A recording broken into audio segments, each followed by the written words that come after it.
BJP জিন্দাবাদ জিন্দাবাদ জিন্দাবাদ জিন্দাবাদ ত্রিপুরা মুখে যা করে বিজেপি জুতা বলে বাবা খাবাই খাবাই লো ঠোকো জিন্দাবাদ জিন্দাবাদ ভারত মাতা কি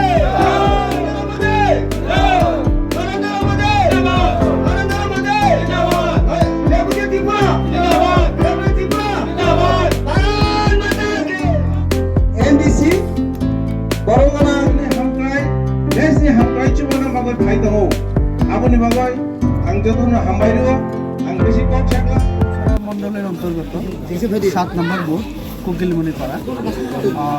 এখানে আজকে 47 পরিবার থেকে টোটাল 142 ভোটার, তার মধ্যে 99% ত্রিপুরা থেকে আজকে আমাদের পার্টিতে যোগদান করেছে। তাদের একটাই বক্তব্য যে অটোনোমাস ডিস্ট্রিক্ট কাউন্সিলে প্রায় 3 বছর একটা সরকার আছে ত্রিপুরা এবং এই এলাকায় আমাদের যিনি এমএলএ তিনি ত্রিপুরা দলে, তো ওনার এই প্রায় 1 বছর এবং 3 বছর এডিসি প্রশাসনের কোনো রকম সাহায্য তারা পাননি।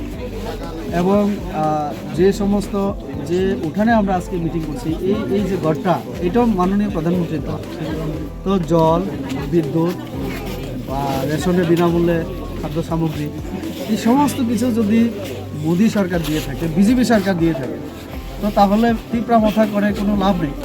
এই জন্যই ত্রিপুরা ছেড়ে আমাদের ভারতীয় জনতা পার্টিতে তারা যোগদান করেছে এবং আগামী দিনে আরও যোগদান করবে।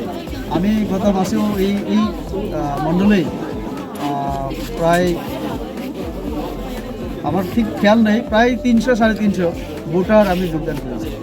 তো গতকাল আমি ছিলাম কল্যাণপুরে 675 জন, গতকালও ত্রিপুরা ছেড়ে সিপিএম ছেড়ে আমাদের দলে যোগদান করেন। করম সারা বাসীরাই ঠিক করুক, তারা বারবার বিজেপিকে বুথ না দিয়ে যদি মনে করেন যে ভুল করেছে তাহলে 2024 আর ভুল না করা।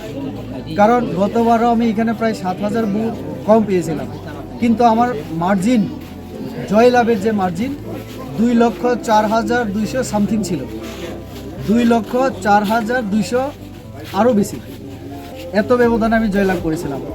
করমসরাবাসীরা যদি এখান থেকে 4-5 হাজার লিড দিয়ে দেয় তাহলে এবারে 2.5 লক্ষের উপরে যাবে সেটা পুরো ত্রিপুরা রাজ্যে। কারণ মোদিজি যেভাবে কাজ করছেন, আমরা পূর্ব পশ্চিম 2টা লোকসভা আসনে অন্তত লাখো লাখো ভোটে জয়লাভ হতে পারে। জনগণ এখন বিজেপিকে ভোট দিতে রাজি। ধন্যবাদ।